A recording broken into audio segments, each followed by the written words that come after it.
जी तो दोस्तों, हम लोग बात कर रहे थे विजिट वीज़ा की, स्टूडेंट वीज़ा की और वर्क वीज़ा की। विजिट वीज़ा के लिए जैसा कि मैं बता चुका हूं कि आप सिंपल पासपोर्ट लेके जाएं जापान कॉन्सुलेट या एम्बेसी में।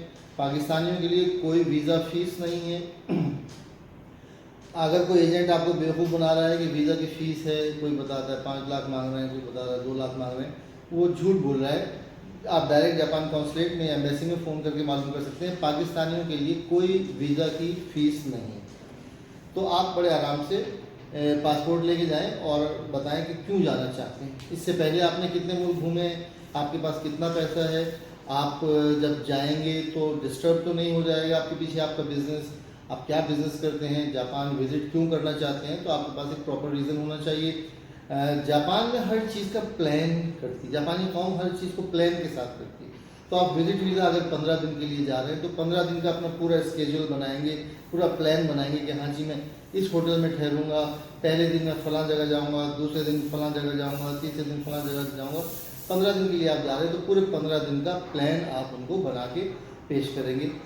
इस बात को जापानी बहुत अहमियत देता है। तो प्रॉपरली आप अपना बैंक अकाउंट दिखाइए, प्रॉपर प्लान बताइए, प्रॉपर रीज़न बताइए कि क्यों विजिट पे आप जाना चाहते हैं जापान। अक्सर लोग कहते हैं जनाब हम जापान से कोई स्पॉन्सर मंगा लें विजिट वीज़ा के लिए। तो डिपेंड करता है, ये आपके केस को कमज़ोर भी कर सकता है और ये आपके लिए फ़ायदेमंद भी हो सकता है।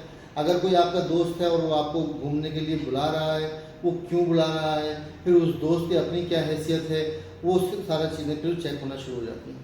लेकिन अगर आप एक टूरिस्ट हैं, आप घूमने के लिए जाना चाहते हैं, जापान का कोई जानने वाला नहीं है आपका, आप सिर्फ जापान में घूमने जाना चाहते हैं, तो आप उसका प्रॉपर रीज़न बना के कि मैं इस होटल में ठहरूंगा, मुझे फ़लाँ चीज़ के बारे में सुना है, मुझे टोक्यो टावर बहुत अच्छा लगता है, मुझे क्योतो और नारा में टेम्पल्स हैं, हज़ार 1500 साल पुराने टेम्पल्स हैं, मैं वो देखने जाना चाहता हूँ, मेरा बैकग्राउंड है, मिसाल के तौर पर मैं हिस्ट्री का स्टूडेंट हूँ, वगैरह वगैरह। कोई भी रीज़न बना सकते हैं आप।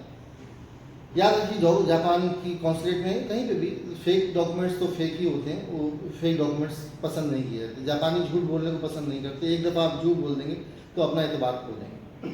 तो हर चीज़ प्रॉपर आप बना के अप्लाई करें। ये तो बात हो गई विजिट वीज़ा की। स्टूडेंट वीज़ा की हम पिछली दफ़ा में डिटेल में बात कर चुके हैं। थोड़ी सी कुछ बातें और रह गई हैं करने को कि मेरे पास कुछ यूनिवर्सिटीज़ से लोगों ने मुझे कॉन्टेक्ट किया है कि कुछ यूनिवर्सिटीज़ जो होती हैं उनके लैंग्वेज डिपार्टमेंट होते हैं। तो वो लैंग्वेज डिपार्टमेंट में अगर आप जेन्युइन स्टूडेंट हैं, बहुत अच्छे स्टूडेंट हैं, आप प्रॉपर एक प्लान है आपके पास पढ़ाई का, तो आप अगर N5 ना भी हो तो आप उस यूनिवर्सिटी में अप्लाई कर सकते हैं हमारे थ्रू। हमारे उनसे रवाबित हैं, कॉन्टैक्ट्स हैं, तो आप हमारे थ्रू उस यूनिवर्सिटी में हम आपको इंट्रोड्यूस करा सकते हैं। उसमें क्या होता है कि आपने सिर्फ एक सेमेस्टर की फ़ीस दी और थोड़ा सा हॉस्टल का किराया वगैरह दे दिया, तो आपको कम खर्च में भी आपका वीज़ा हो जाता है। इसमें क्योंकि यूनिवर्सिटी स्टूडेंट होते हैं आप, तो आपको वीज़ा जो है रिफ्यूज़ल के चांसेस बहुत कम होते हैं। जब आप इंटरव्यू के लिए यहाँ पर पाकिस्तान में या जिस मुल्क में भी आप हैं वहाँ पे कॉन्सुलेट में या एम्बेसी में जाते हैं वहाँ की, तो वो आपको as a university student treat करते हैं। तो वो आपसे N5 के बारे में, जैपनीज लैंग्वेज के बारे में कोई सवाल नहीं करते, क्योंकि आप कहते हैं कि जनाब मैं लैंग्वेज सीखने ही तो जा रहा हूँ। और यूनिवर्सिटी इसी बेस पे आपको एडमिशन देती है कि हम इसको लैंग्वेज सिखाएंगे। लेकिन वो यूनिवर्सिटी जो लैंग्वेज डिपार्टमेंट होता है उसमें बड़ी सख्ती होती है, बहुत मेहनत से पढ़ाई करनी पड़ती है। साल का या 1 साल 3 महीने का कोर्स होता है और उसमें आपने बहुत लग के पढ़ाई करनी होती है। तो सिर्फ वही स्टूडेंट उसके लिए अप्लाई करें जो जेन्युइन स्टूडेंट हों, जिनके पास कोई बाकायदा प्लान हो पढ़ाई करने का। सिर्फ जो जापान जाना चाहते हैं, कमाई के लिए जापान जाना चाहते हैं, उनके लिए ये तरीका तो बहुत अच्छा नहीं है, क्योंकि यूनिवर्सिटी स्टूडेंट जो होता है उस पर बहुत स्ट्रिक्ट प्लान है, बहुत ज़्यादा पढ़ना पड़ता है, बहुत मेहनत से पढ़ना पड़ता है। पार्ट टाइम जॉब के आपके पास चांसेस तो होते हैं, लेकिन थोड़ा सा स्ट्रिक्टनेस होती है। स्टूडेंट को वर्क वीज़ा वर्क करना अलाउ है। 28 घंटे एक वीक के, एक हफ्ते में आप 28 घंटे काम कर सकते हैं। तो आप चाहें तो 7 दिन 4-4 घंटे काम कर लें। आमतौर पे 4 दिन 7-7 घंटे काम करते हैं। 900 येन पर आवर या 1000 येन पर आवर मिलता है। तो आप अगर 28 घंटे भी हफ्ते के काम करें तो आपको महीने के 1,02,000 येन बन जाते हैं। तो ये तो बात हो गई स्टूडेंट वीज़ा की। वर्क वीज़ा के बारे में लोग मुझसे बहुत सवाल कर रहे हैं। काफ़ी क्वेरीज आई हैं। तो वर्क वीज़ा के बारे में बताता चलूँ। एक तो ये कि गवर्नमेंट टू गवर्नमेंट होता है प्लान, जिसको हम कहते हैं MOU साइन हुआ है पाकिस्तान गवर्नमेंट का और जापान गवर्नमेंट का कि पाकिस्तान से जो है वो जापान गवर्नमेंट को कोई वर्कर चाहिए, 3 लाख चाहिए या इससे भी ज़्यादा चाहिए। अब मेरे ख्याल में और ज़्यादा ज़रूरत हो गई होगी जापान में, कोरोना की वजह से बहुत सारा बिजनेस ठप हुआ है उनका, और उन्होंने जो एजिड लोग थे उनको फारिग कर दिया कि कहीं कोरोना ना हो जाए, क्योंकि कोरोना जो था वो ज़्यादा उम्र के लोगों को ज़्यादा अटैक कर रहा था। तो कंपनियों ने, बहुत सारी कंपनियों ने जो 60+ लोग थे उनको काम से निकाल दिया। तो अब उनकी जगह भी खाली हो गई, उनके लिए भी और लोग चाहिए। तो एक तो ये कि गवर्नमेंट टू गवर्नमेंट लेवल पे होता है, उसके लिए जो है कोई आपको बहुत ज़्यादा पैसे नहीं देने पड़ते, सिर्फ आपको जो है जैपनीज लैंग्वेज के 2 लेवल्स यानी N5 और N4 पास किया हुआ हो आपने। आप जिस फील्ड में अप्लाई कर रहे हैं उस फील्ड का आपको 2 साल का एक्सपीरियंस हो। अच्छा, फील्ड्स जो हैं वो हर तरह के फील्ड्स हैं। मिसाल के तौर पे कंप्यूटर इंजीनियर की बहुत ज़रूरत है जापान में। अच्छा, बढ़ाइयों की, जिसको हम बढ़ाई कहते हैं और हमारे थोड़ा सा अच्छा नहीं समझा जाता, जापान में मेसन्स की या बढ़ई की बहुत ज़्यादा कदर है, क्योंकि जापान हो गया या डेवलप कंट्रीज जो बहुत सारे हैं, यहाँ पर मकानात जो बनते हैं वो लकड़ी के बनते हैं, तो बढ़ई के काम की बहुत ज़्यादा डिमांड है जापान में। तो आप अगर कारपेंटर हैं, अच्छे कारपेंटर हैं, उसके साथ साथ जापानी के 2 लेवल सीख लें तो ज़बरदस्त अपॉर्चुनिटीज़ है आपकी।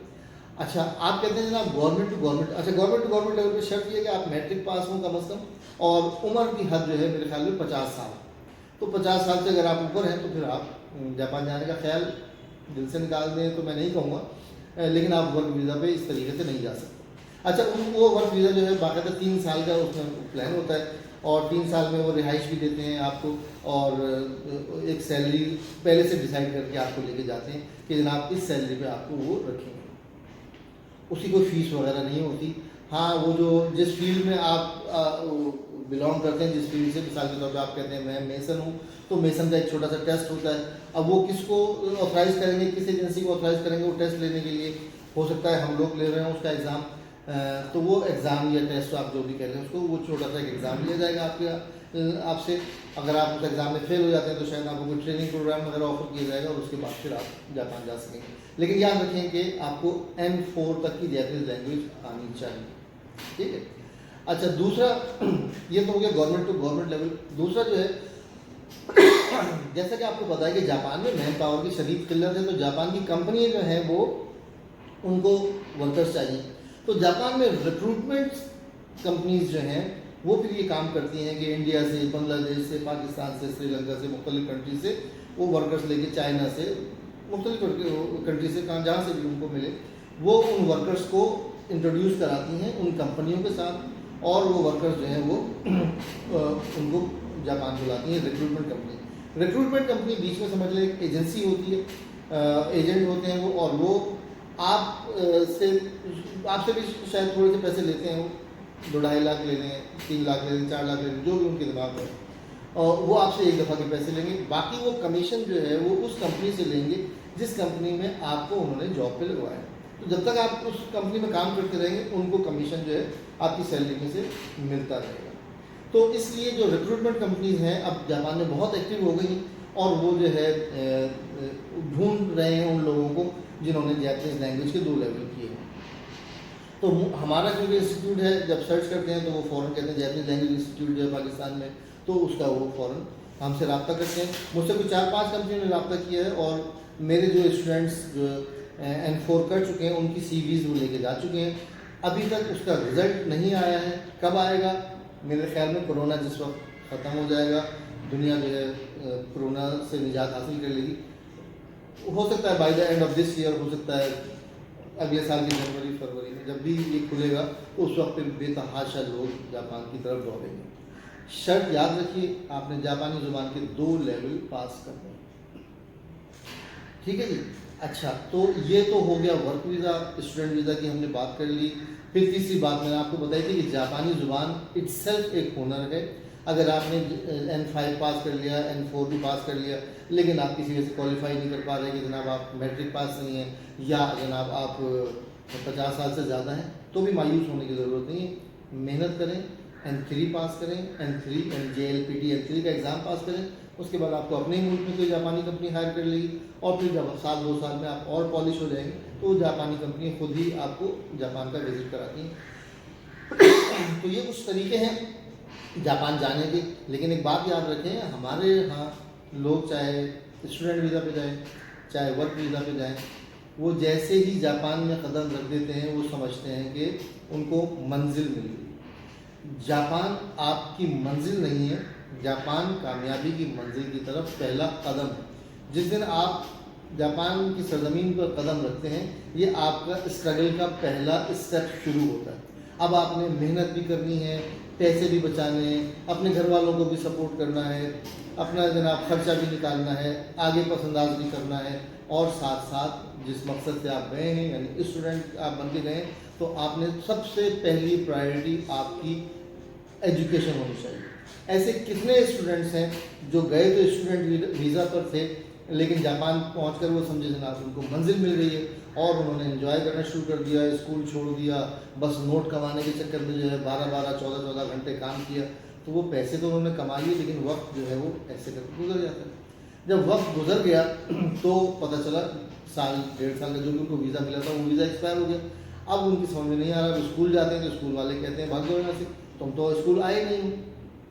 फिर क्या होता है, फिर या तो वो इलीगल हो जाते हैं या फिर उल्टे सीधे धंधों में, शराब खाने में, पब्स में, क्लब्स में इधर उधर जाते हैं, और कोई ख़राब औरत, कोई बढ़िया, कोई जैसी भी आड़ी टेढ़ी औरत मिलती है उससे शादी करके जो है वो वीज़ा हासिल करने की कोशिश करते हैं, जो कि बहुत अच्छा रास्ता नहीं है। ठीक है, तो आप स्टूडेंट वीज़ा पे जिस दिन जापान में कदम रखते हैं वो आपकी मंजिल नहीं है, आपके सफ़र का आगाज़ है। आपने मेहनत करनी है, जापानी ज़ुबान पे उबूर हासिल करना है। N3 N2 अगर आप कर लेंगे, N2 आपने कर लिया तो जापान की तमाम यूनिवर्सिटीज़ के डोर्स आपके लिए ओपन हो जाएंगे। या सैमोंग आपको डिप्लोमा कॉलेजेस 2 साल के होते हैं, आप उसके बाद डिप्लोमा कॉलेज में एडमिशन लें, और जैसे ही आप डिप्लोमा कॉलेज से निकलते हैं या यूनिवर्सिटी पास आउट करते हैं, फ़ौरन आपको जॉब ऑफर हो जाती है और आप वर्क वीज़ा कन्वर्ट करा लेते हैं। वर्क वीज़ा के बाद, जब मैं आपको बता चुका हूँ पहले भी, कि आप वर्क वीज़ा पे आप 2 साल रहते हैं, आपका टैक्स कटता है और आपकी हिस्ट्री देखी जाती है। आपका कोई अगर क्रिमिनल रिकॉर्ड नहीं है, कोई आपने गैर कानूनी काम नहीं किया, कोई आपने कानून की खिलाफ वर्जी नहीं की, तो आप 2 साल बाद, 2.5 साल बाद, 3 साल बाद परमानेंट रेजिडेंस अप्लाई कर सकते हैं या सिटीजनशिप अप्लाई कर सकते हैं। And once you are Japanese national, you are ready to go wherever you want. So ये सारी बातें हैं। आप लोगों को कोई सवाल हो, कोई कन्फ्यूजन हो, मुझसे रब्ता करें, और जो भी मेरे लायक जो भी खिदमत होगी मैं आप लोगों के लिए हाजिर हूँ। बहुत बहुत शुक्रिया, धन्यवाद, आरिगातो गोजाइमासिता।